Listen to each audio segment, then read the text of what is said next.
Good afternoon and welcome to Nova Southeastern University. My name is Dr. Carlos Perez. I'm going to start in just a minute, so please sit back, relax, and tell us in the chat where you're signed in from.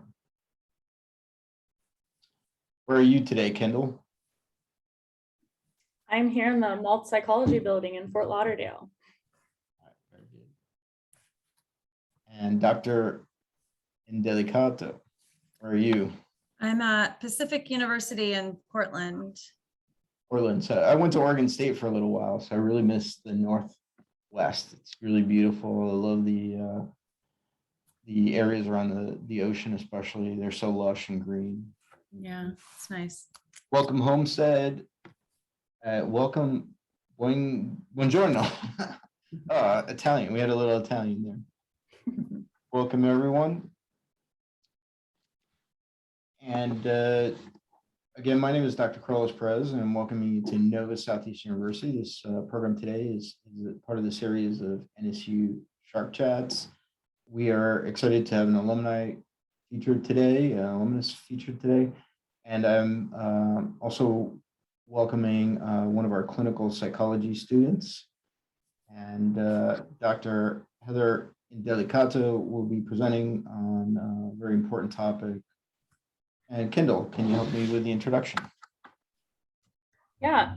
Hi, everybody. Thank you for coming today. We are here with Dr. I, who graduated from Nova Southeastern University's PsyD program in 2011 with a concentration in serious mental illness.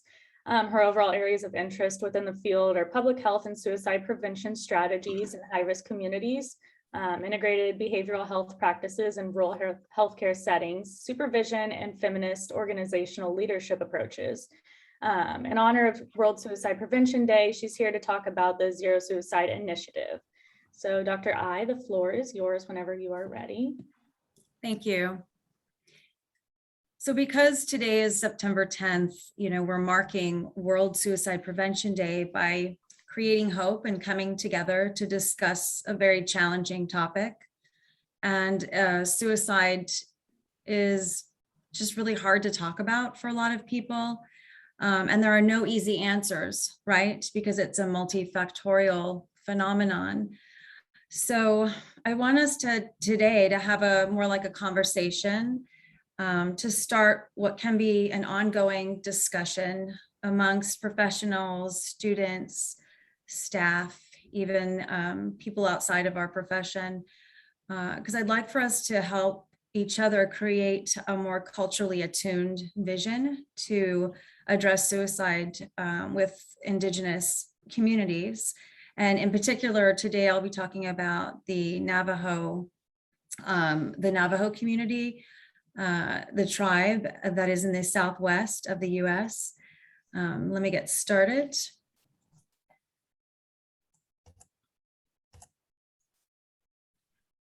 Okay. So Carlos is going to play a brief video for you, and then I want you to type in the chat.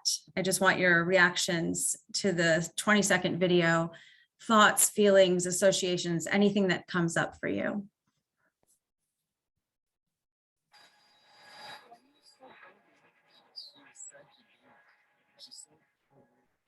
She said, this is the reason she doesn't have anything. Do you think she did? I swear I can't even look at her. I think she did. It's just different.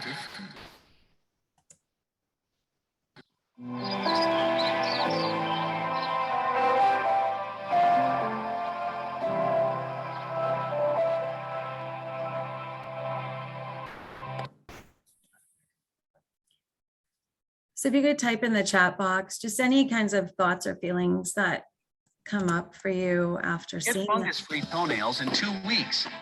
This easy. Not that video, but that video is called We Are Stronger When We Speak Up, and it was created by the Fort Defiance Indian Hospital Board, which is also known as the Sohotso Medical Center, which is the hospital that I worked at for the past 5 years. I ran the Zero Suicide Grant for the Navajo Reservation, and it's a federal suicide prevention grant. There were 4 awards there were 4 grant awards across the nation, and everyone had a little bit of a different take on it. So what are some of the things that popped up in the chat? Carlos. Support, helping hand, children who feel like they are ghost children in schools are at high risk. Can do it together. Mhm. Silence is not the answer, speak. That communication is paramount. Expressions, reaching out makes a difference. Support alone. It seems she felt alone at the moment. Having a mentor on whom to rely can be life-saving. Empathy, isolation, loneliness. Just a simple smile can change someone's day. Mhm. Isolation. Be there. Support makes a big difference.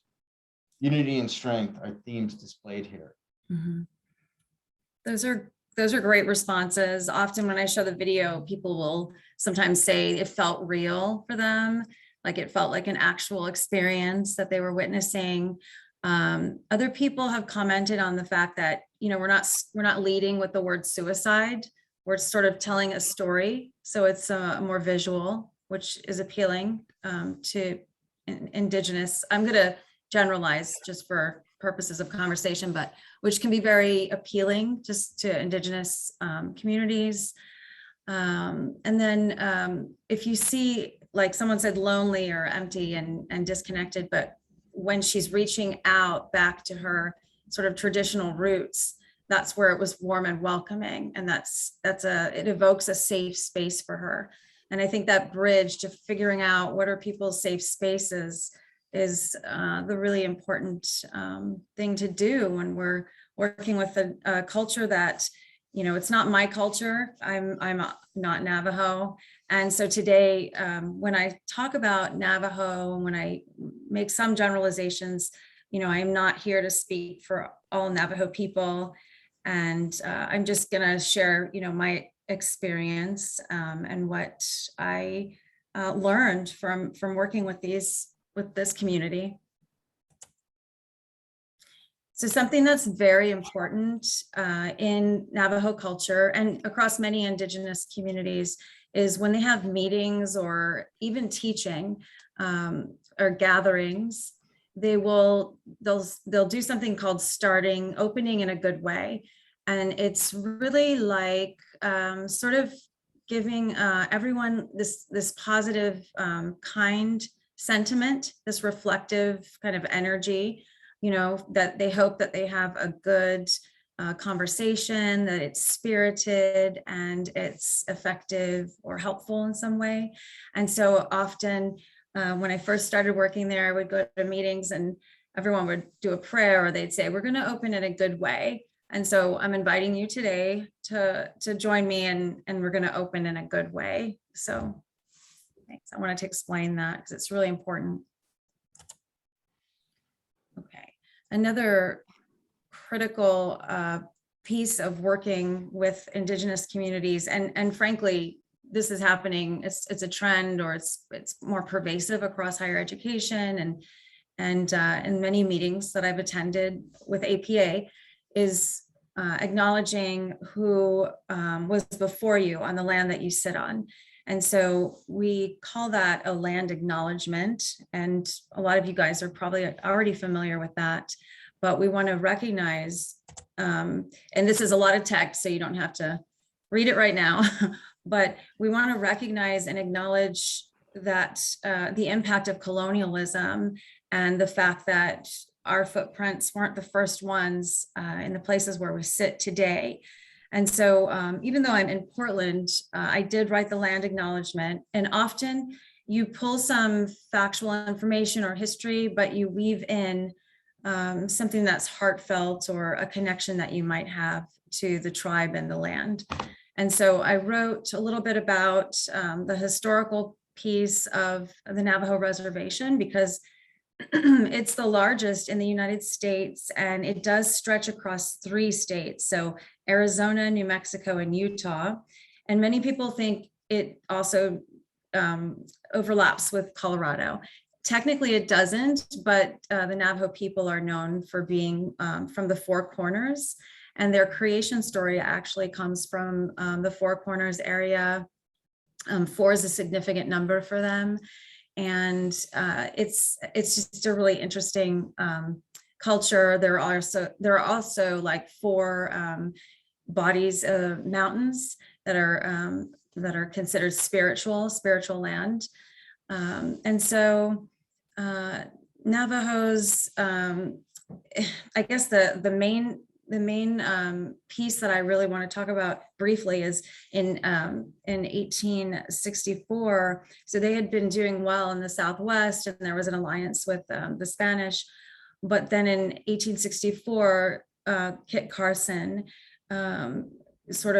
he just became their enemy and evoked this scorched earth policy. And so many Navajos were forced out of their land. They burned their homes and destroyed their food supply and their livestock. And so you'll hear often with Navajo culture, the long walk. There's a lot of references to the long walk. And so it's when 8,000 of them were told to walk off their land, basically. And they weren't permitted to return for like 4 years.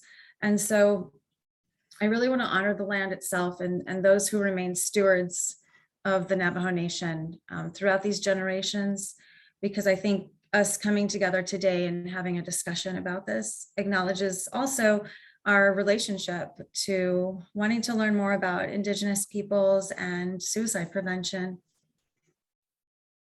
Dr. Indelicato, make sure you share your screen. Oh, it's not shared? Correct. Oh, oops, sorry. Let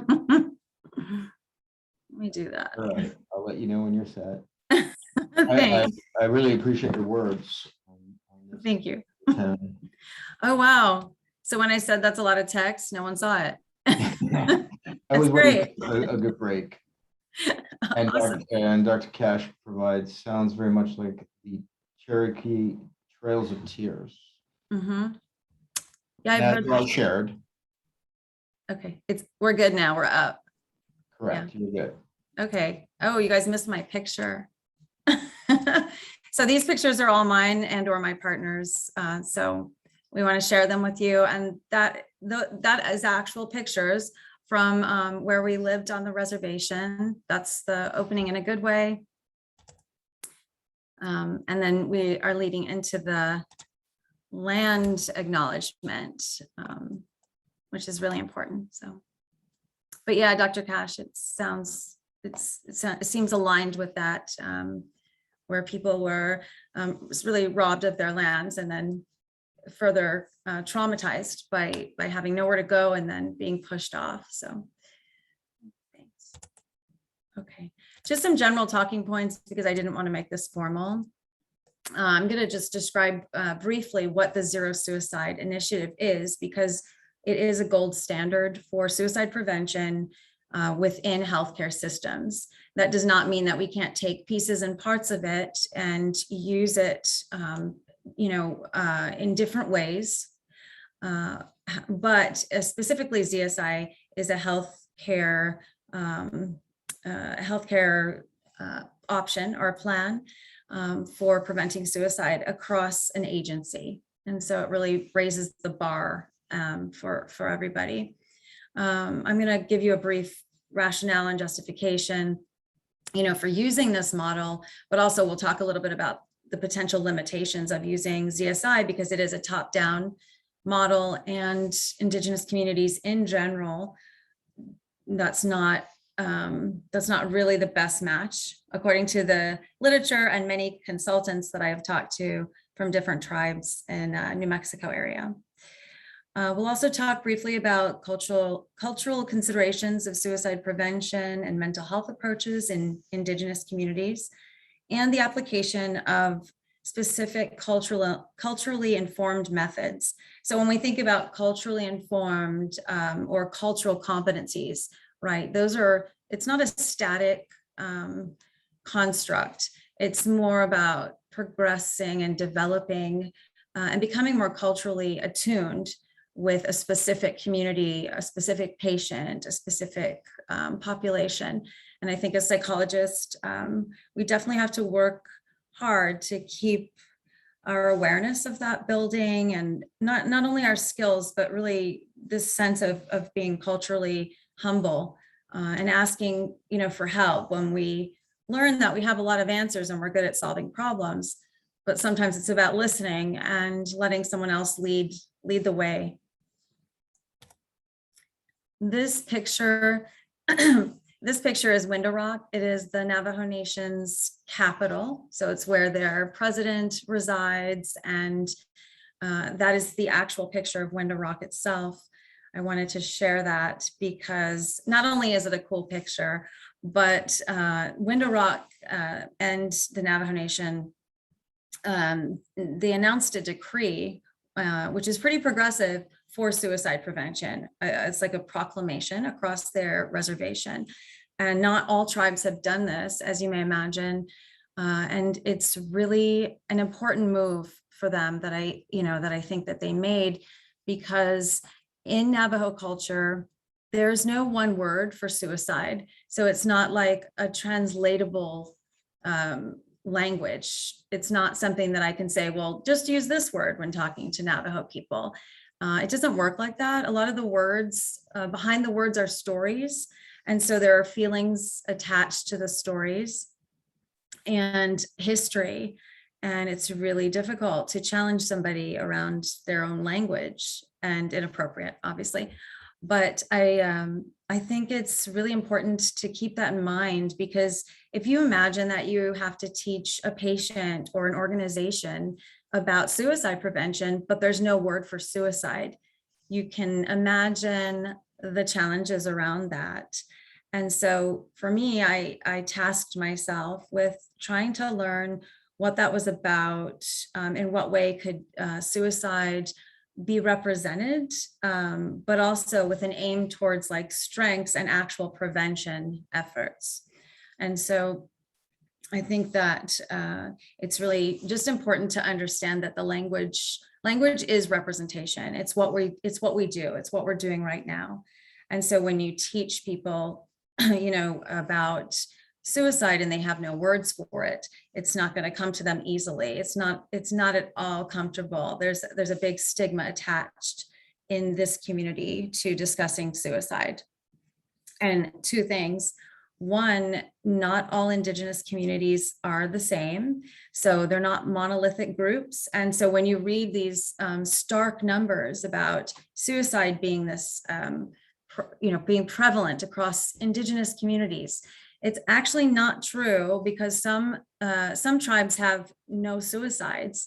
And so there are other tribes in the plains of the United States, the plains territories, that are exceedingly high suicide rates. But then you have others, Nova Scotia, different areas of the world actually, that are extremely low, if not no suicide rates.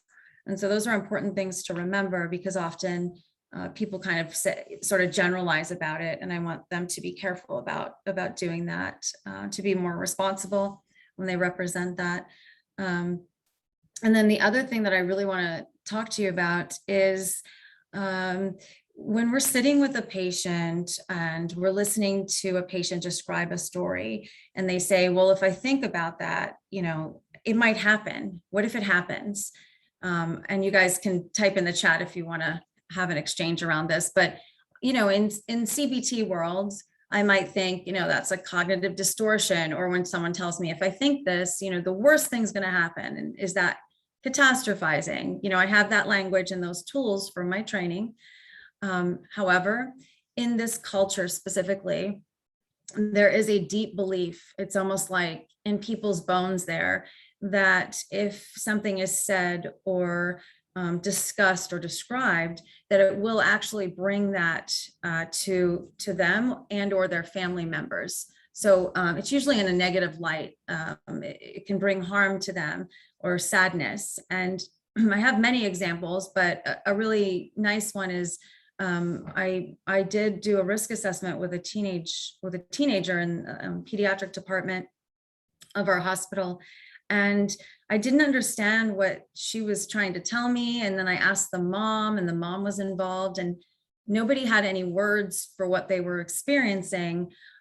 So I found out later that the mother had talked to a Navajo staff member and quite openly, described what in my world, what in our training would be suicidality. But it wasn't understood with those words, using the words that we are trained to use.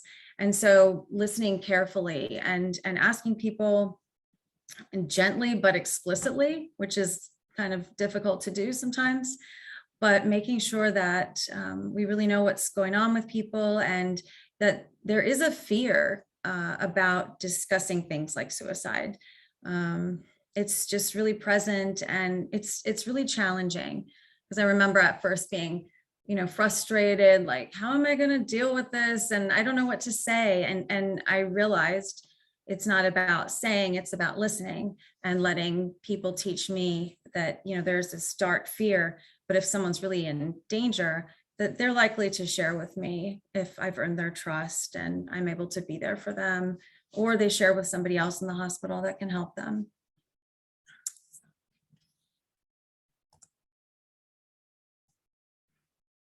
So I say it starts with hope, because the basis of zero suicide is zero suicide. So no suicides. And if you've ever worked on inpatient units, even in medical situations, there's always this like chart, and it says no falls this week, or one fall last month. And the goal is literally no falls for their patients. And so with zero suicide, the goal is zero suicide across a healthcare agency. And so the expectation is that everyone is involved in it. It doesn't just fall on a behavioral health department, but it's part of a system-wide organizational commitment to effectively having no suicides within their system. And if you think about that, just how we just talked about it, or how I just explained it, that's a whole different approach to that person's suicidal again, or is that person, are they saying that again? And there's just this sort of, I don't know, weariness around that. But with your goal being zero, there's this aspirational component to it, that it is possible. And it does frame it nicely in a more hopeful, I think, way for people. So Zero Suicide, they actually have a really great website, and I have it at the bottom of the slide. It's zerosuicide.edc.org.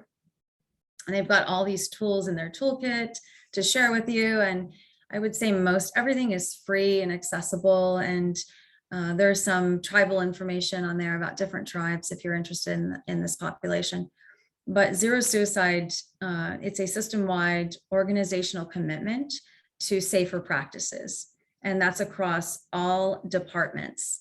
So yes, even in dental, they will now be trained to at least know the warning signs, or to be able to understand what a positive screen is, or if their patient is on a pathway to safety, sort of like a safety plan, and that the medical chart indicates this. And so what does that mean for a dentist or an optometrist? And you as a psychologist will be leading the way, describing it. But many people that you don't expect sometimes become champions of zero suicide, because it's not a superficial or just a Band-Aid that we put on for risk. It's an actual exhaustive, comprehensive program within the system. And so there's a safety net in there for staff, because everybody knows that they have to get trained every year, and they know that they are responsible for at least knowing warning signs, or knowing where to send a patient if she or he is experiencing suicidality or reports something like this. Often in agencies, people will send people, believe it or not, to the ED, or just get a behavioral health person. And that's great, but we're going to miss people that way. And I think that's the point of Zero Suicide. It's to close the gaps and equip agencies with these tools. And so you're not alone in it, in the prevention efforts. Okay, so why is zero suicide so critical?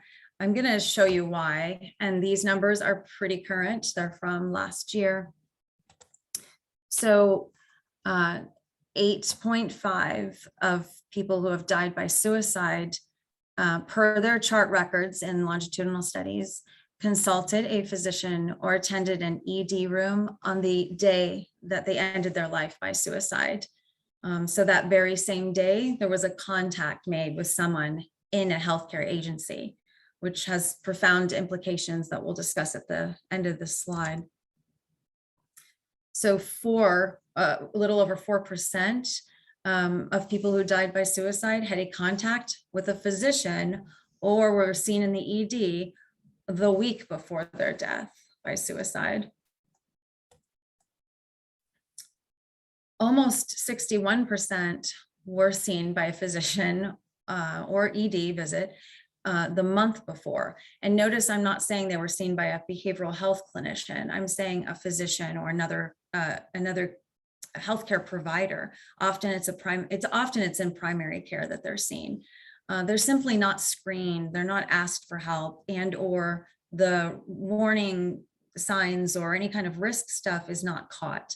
And so therefore they fall through the gaps. They're not given any kind of support or appropriate referrals. It's sort of seen like, well, that person's going to get the help they need sometime else. And now these numbers hold a lot of weight because these are, in my mind, because suicide is my focus, but when I see these numbers, all I see are missed opportunities.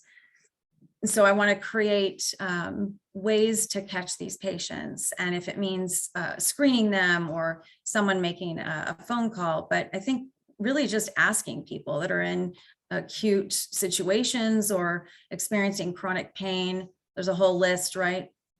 But asking people and paying attention and not to offend them, because that's what's difficult with the Navajo population, because the word held such gravity and such negativistic, connotations. So, asking Navajo staff, how would you want your cousin asked about suicide, or your daughter, and getting their feedback about how they'd approach it within their, family system was really helpful. So my recommendation is to consult within if you're working in a place that you're unfamiliar, or it's really outside of maybe your training, because our trainings, it's hard to set us up for these, real life, wildly different experiences than we first imagined, because I don't think my first year I could have imagined working on a reservation for 5 years. So it's just important to, I don't want to say think outside the box, because I hate saying it like that, the cliche, but be creative and adaptive and be informed. So look in front of you and see who your experts are. And these people were the experts on their culture. So they helped inform these practices. And I meant to do that before, but I did not. So I explained it, and I'll move on to the next slide. There's always so much to talk about with this topic for me. This is a picture of another example of an integrated effort. So these women, this is a diabetes clinic, and these women are cooking a meal together. They have their children and their relatives there. Some of them are staff members. But the point is, we're not putting them in an office and telling them, here's some education on diabetes management, or giving them just, a strategy, like just giving them a note card or like a handout. Like, we want to be working together to create, in real time, real experiences for people to learn and to grow together. So that it's so loaded and rich that they were able to cook this meal together and talk, because this is really important in their cultures, is sharing food and family. And this, for example, could be a time when, you notice if someone's expressing any kind of risk or suicidality or depression, something that you could just notice and then observe and then, move forward in a different way versus coming at it extremely, directly. And so this is hard to navigate, but it's possible. Seeing these pictures makes me remember when I took most of them. So ZSI, again, it's a diffusion of responsibility. It's everyone's responsibility in a healthcare agency to prevent suicide and to know risk and warning signs and what the protocols and procedures are. Relational considerations are key, and everyone's involved. I will get into the relational considerations in a few slides because that's one of my favorite topics. So briefly, zero suicide has 7 key components. And I don't want to, take up an hour with each one because that would be too long and boring potentially, but you can look it up on the ZSI website.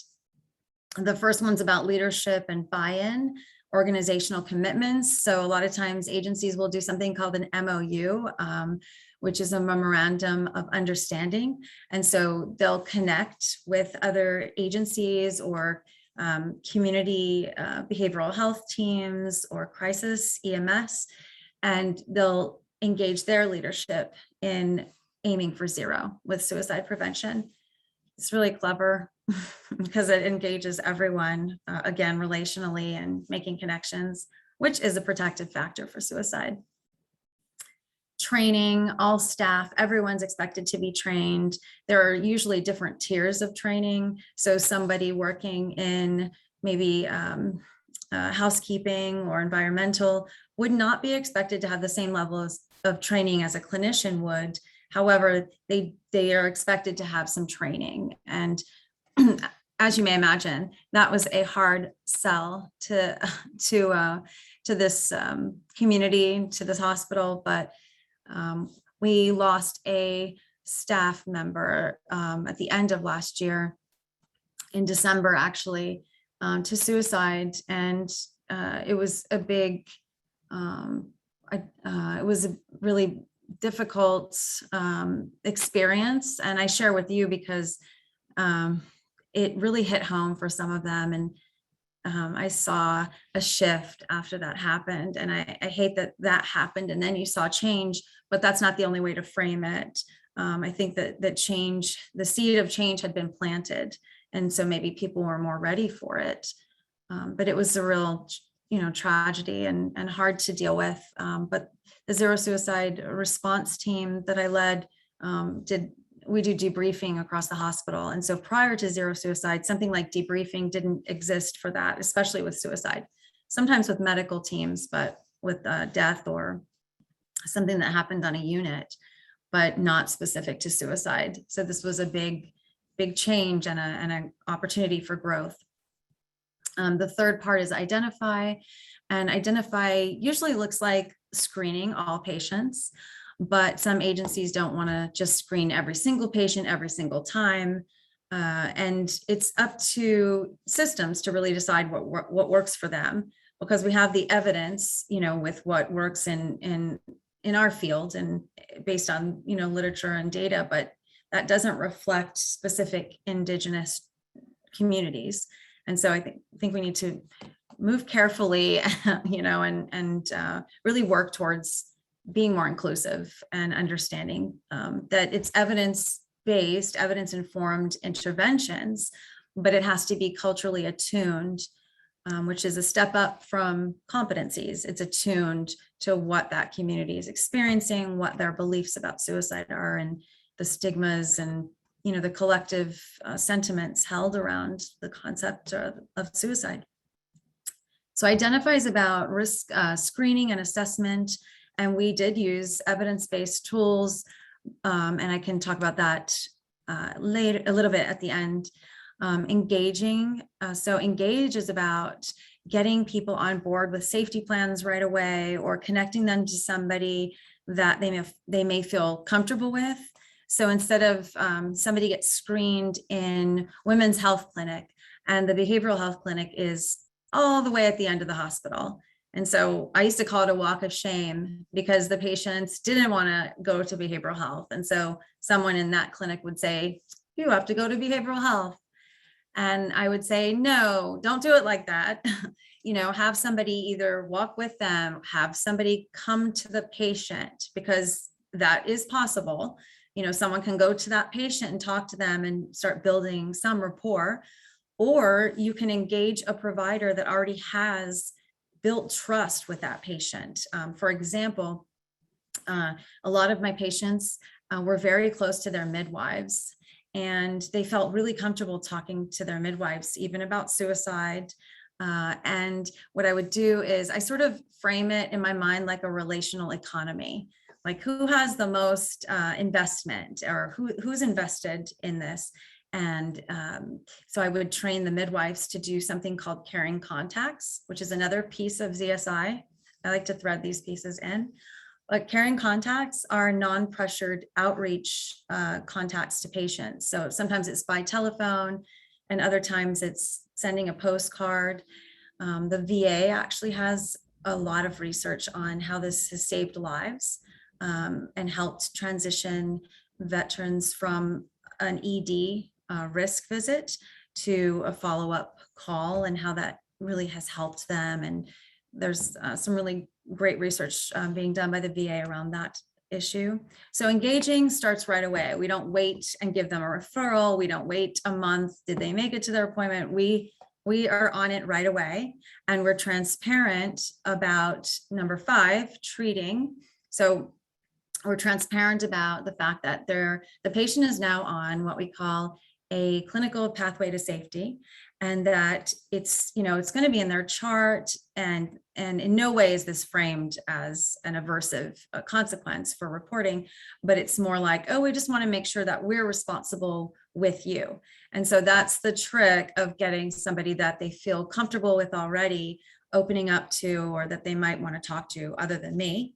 And so I can come in and check, but we really want to get that going immediately, and then treat. So under ZSI's purview, their recommendations are evidence-based, and the recommendations are that they focus on the suicide itself. So a lot of times we used to think that if we treat the depression, the suicidality will abate. That's not necessarily true in the literature these days. So often a brief and targeted approach or intervention around the suicidality itself is important to focus on, and then tracking patients, like how will they get off that pathway to safety? Are they not suicidal anymore? Are they armed with more coping strategies? Have they made some connections in the community? That's really individualized, but as a systems approach, the pathway to safety and the collaborative safety planning has to be done. The transition is about transitioning patients out back into the community, or to new programs or plans that can help them. So it might be transitioning them to appear in the community. It might be transitioning them to talking with maybe another person in the waiting room. And that sounds crazy, but the example is that often parents would come in the pediatrics department, and I do not work with kids, sometimes teens, but this really worked. So they would come into the pediatric department, and they were just so mad, like, why is my kid being asked this question? And what is this? And then imagine the cultural component there. And they would be really angry. And so we engaged, she was a former nurse, a Navajo nurse, but she would come in sometimes, especially when we had days with a lot of teenagers, just in that risk category because of their age, but a lot of circumstances too. But we'd have her come in, and we called her a parent advocate, and it was a volunteer position, but there are peer, people with lived experiences, and they call them recovery coaches and stuff like that. But those people are also out there, and they do want to help. So we would engage these people to kind of just sit with the parent and maybe talk to them about it, or like, my kid talked about that too one time, and it can be scary. but it's just a couple questions and it's really important we have to do that. And so that goes over really well when someone from the community comes in and explains that or sits with somebody side by side. It's a very powerful intervention. And it's one that I'm often not able to provide to people because they're like, oh, it's that doctor, it's that white lady doctor. And, I'm definitely not Navajo. I'm trained as a psychologist, and that's not, they're not, this group in this hospital wasn't as familiar with psychology and the ways in which, we are trained, which is fine, but really trying to bridge that. Like, these are the ways in which I could be helpful, but I also need to learn and engage creatively or adaptively, and that meets the needs of the culture, that can be more effective. And lastly, improve has to do with keeping data, and often it's about numbers. Like, have the numbers gone down of people that were reporting suicide in 1 month since we started to do trainings? And I'm not being reductive because there's so much to talk about here, but improve can also be seen in a way that's qualitative, maybe like you want to check in with hospital staff, or I did anyway, about how are they feeling about what they know, which is competency, and how are they feeling confidence wise? Because if they know something, that's fine, but if you know it and you feel comfortable doing it, you're more likely to do it. So that really had to do with screenings and safety plans. And one thing that we did see improve during our ZSI program was people that were seen in the ER and then assessed by a behavioral health clinician. And they weren't acute, or imminent risk. They weren't to be sent out. It wasn't that kind of situation, but they were really high risk. So we needed them to come back within 24 hours to do what we called a wellness check. We called it a safety check, but people did not like that. So we changed it to a wellness check, and it didn't have to be me. It could be someone from my team, or the Navajo nurse that we worked with, or a community person that worked with us in the hospital part-time. And so that person has to check on the patient, right? Because 24 hours within discharge from an inpatient hospital or an ER for assessment due to risk and suicide, that's the highest risk time for actual suicide. And so that 24-hour window is key. Nationally, about 70% of patients don't make it to that safety check or wellness check. So imagine that the number is much higher where I was working. And we found that with ZSI and sitting down with people and doing collaborative safety plans and getting people more comfortable, clinicians more comfortable and competent, really drove the numbers up of the people that actually attended their follow-up appointment. So that was a good thing. And so I just wanted to, I'm not going to get into it due to time, but if you haven't read Thomas Joyner's work, please read Thomas Joyner's work on the interpersonal theory of suicidality. There's many books, but one is Why People Die by Suicide. And I remember reading early on some of his papers about suicidality and really the factors in his theory. And I'll just be brief, but these components of what, there's sort of I don't want to say an algorithm, but these components that come together that we often see with suicides. And parts of them are, thwarted belongingness is one of the components. So just think about relational disruptions or any kind of like a big breakup that's usually follows a lot of acute crisis situations. It's embedded in a relational disruption. And then the other component to that, which I'm just going to talk about, but is perceived burdensomeness. And so perceived pain, like when I hear someone say, my pain is a burden, or I don't want to tell my family because I don't want to worry them or make them afraid. Those for me, they're not the highest risk things that I've heard at all, but it starts to get on my radar. It starts to set in a little bit more seriously. And if it's already sort of a component within a culture that you don't complain and you don't share your pain with people, and that you sometimes even blame them, like, you made me feel like this, which was part of my experience there. How do you work with that within these theoretical considerations or constructs that we know, are part of suicide? And then the other pieces in his theory are, capacity or capability building and access to lethal means. And so lethal means could be a whole nother talk, because it's frequently a different choice other than firearms. So reservations are not allowed to have alcohol or firearms on them. And frequently people will tell you no when you ask them if they have a gun or a firearm, because they think they're going to get in trouble, or I'm going to alert the police. And even if I explain that I will not be doing that, I still have a hard time, getting information from people.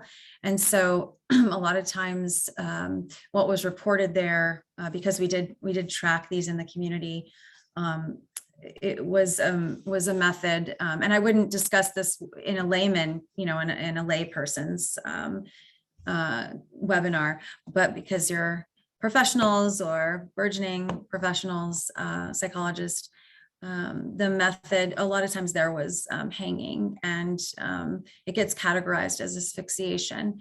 And so you can't tell people not to have their ropes when they have to herd their cattle. And that sounded very strange coming from me, because I don't know anything about cattle. But this was just something I had to learn, that, people had ropes in their car and they would talk about it sometimes. And it was just something that, it was a learning curve, and it was something that I needed to be aware of, and we needed to talk about. We still assessed for firearms specifically because of the numbers, but often there are reasons why people aren't telling us things, obviously, or what we call lying, but it's really withholding things because of fear or danger or blame. And then I just wanted to pause if there were any thoughts or ideas about how the interpersonal theory might relate.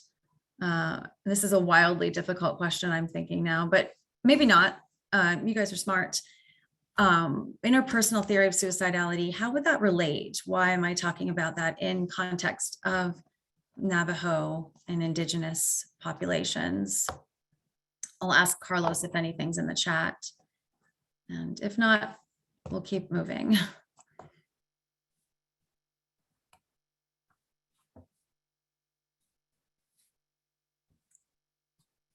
I think you're muted. I see one question. What appears to be the root cause of what leads to high rate of suicide of this population? Okay. So if okay, I'm going to leave that to the end of the presentation, because that's okay. Yeah, that's a good question, and I have to stall and think of a really good answer. And just kidding. I have so many responses to that, but I'm going to save that one for the end. So thank you for asking that challenging question. So basically, the reason I bring it up is because suicide happens in a relational context. And often it's the people that have had a breakup, like I said, or they've lost connections with family or with their community leaders or their traditions even. So they've lost the relationship back to their traditions. If you think of that video that we showed you, it sort of pulled her back into what was already existing for her, which was this like brilliant foundational base of support. We might say resiliency, but cultural relativity that's there for people. It's just sometimes we lose our way, and sometimes they'll lose their way around that. So the relational stuff is really important, and that's why I always sneak in the relational economy thing, because it really has done wonders for my patients. And I've seen people literally making connections and disclosing things that they never would disclose to me. And so I'm really, proud of the people that I worked with, especially the ones that, just came in from the community and wanted to help out or had experienced the loss of someone to suicide when I was there. So this is another picture of the skies there. And in Florida, I think I would go to the beach and it was just like the ocean's huge and it's just so vast and you can't, there's no end. It feels like there's no end to it. And so I wanted to convey that to you about the Southwest if you haven't been there, but that's sort of the sky for us out there. You just look at the sky and it's just beautiful and changing and it's wildly dramatic and it seems to have no end. So I always think about that as a possibility. So that was a little on a tangent. Okay, so just to start to wrap up, putting Zero Suicide, this huge program that we could spend weeks on, how to put that program into practice, what's useful and what's not. And I think considering the strengths that are already within a culture. So for Navajo, it would be elders, it would be collective and community gatherings, rituals, prayers. Often there are special ceremonies people do for protection, and there are other things like smudging, tobacco. It depends on, what the person grew up doing and what they believe in. But these are just some things that are already are in existence. So I think as a preventionist, I need to tap into those and stop trying to create things from my westernized, perspective, but use that information, use the effective tools that I use, my training, but work with these people in a real genuinely collaborative way. And so one example of using strengths from within is that for any lost survivors of suicide, we would have a collaborative talking circle in a hogan, which is a traditional house. And me and my team would meet with the traditional providers. And one of them was the guy at the end of that video. His name's John Sosi, and he lost his brother to suicide. And when I met him over 5 years ago, he actually approached me and said, I haven't talked about this, but because you're here, I've decided to start. And so I'd love to think that had something to do with me, but I think it was just a catalyst that someone brought that topic in and was able to maybe bring it in a non-threatening way, but he was ready to talk about it. And so he really partnered with me and we would have these collaborative talking circles for people. And the last point I wanted to make, because I want to save some time for other questions, was that in the Navajo culture, you never see suicides over the age of 65. It literally is zero. And so you see these high numbers, ages between 11 and 12 to 27. And those are the highest numbers in that population across the board, no matter what region of the reservation you're on. And so we started thinking, how can we use that strength that already exists, this generational, support, and how can we build on that? Because there is general literature about intergenerational interventions with suicide prevention in Indigenous communities. But again, they're not monolithic groups, right? And we want to see what works for that particular community, and it's more specific, idiosyncratic to that community. So what we did was we thought about, I'll go to the next slide. I'm going to skip this one. We can talk about that or not.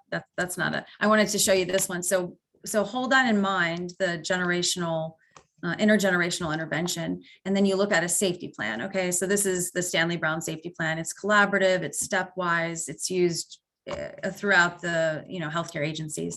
But if you look at that, at the end it says the one thing that's most important to me and worth living for, and you try to get a response and you're talking to the patient, and then you ask them, do you have like a grandma or a grandpa in your life, and sometimes they would light up.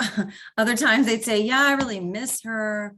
Or they'd start telling me a story about their grandma, their grandpa, or an older person, elderly, that they had positive feelings towards. And I'd get them talking about it. And I guess maybe if I was really savvy, I could have done some research on that and see if that alone helps, because maybe it did, right? But you want to know if they have these people in their lives, because these people, I think, are the key. And because they have, the strengths and the history, and they're still there, they're like representing, they're like the embodiment of resiliency. So it's not up to me or to you or to anybody to sort of define what resiliency is. It's like already living and breathing within this culture. So I am aware that I have like 4 minutes or 5. And so I'll just leave you with that picture. And that was a staff often got together and did walks or runs around the reservation. And that was behind where I lived. So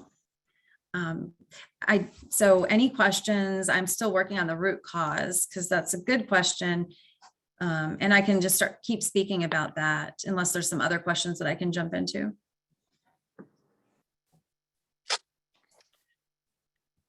So we have one question: are animals, pets, protective factors? I love that question, because I love my dog so much. Sometimes the answer is sometimes, and it depends. So for teenagers, a lot of times they would talk about their dog or their cat, and that seemed a protective factor. But sadly, and I don't want to leave you with this note, sadly on the reservation, there are some beliefs that dogs shouldn't be inside the home, and they're left outside. And it's a very, I don't have any words for it because it makes me really sad, but it's not always a protective factor, but it can be. That's the short answer. And then I can try to answer the root cause. So there's never one root cause for suicide. So because it's multifactorial and there's a more complex structure to it. So when parents would say, my child's being bullied and I'm afraid of suicide, I'd say, I'd try to help them out, but I'd also try to talk to them about, there's not just one way or one pathway that leads to suicide. And that's the complex, difficult, challenging thing about suicide. And that's why we're talking today, because we're talking about things that, aren't black and white, and things that we need to be attuned to, which takes conversation from us. Yeah. Any other thoughts or questions? Somebody asked, what is considered a brief intervention for suicidality itself? Mm-hmm. So you can, if you're trained in something like CAMS, which is Collaborative Assessment and Management of Suicidality, David Jobs. If you're trained in that, you're allowed to use some of those evidence-based interventions. So like there's a crisis stabilization plan, and there are other worksheets and screening and assessment tools within, and that's just one example, but within that evidence-based treatment protocol. And the cool thing about CAMS, I'm a fan. The cool thing about it is it's atheoretical. So you don't have to already know CBT to jump into CAMS. And if you're trained, you can use like an iteration of it. So you can use a piece of it that works for you. And so that would be considered a brief intervention. Even doing a safety plan with a patient is an intervention. It's a dynamic intervention. It's collaborative and it's important. So there are others, but those are two that come to mind.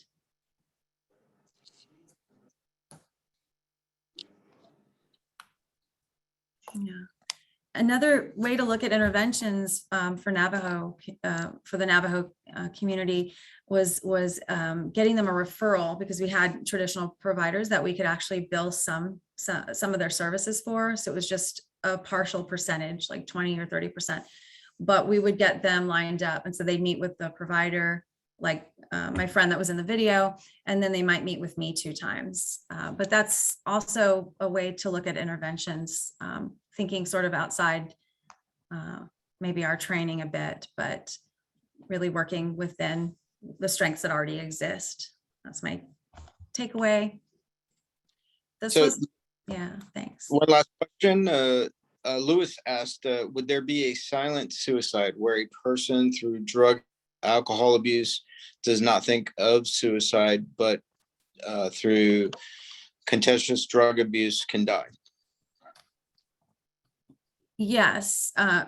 So the very definition of suicide, right, includes the intent or the desire to end one's life, back to Joyner.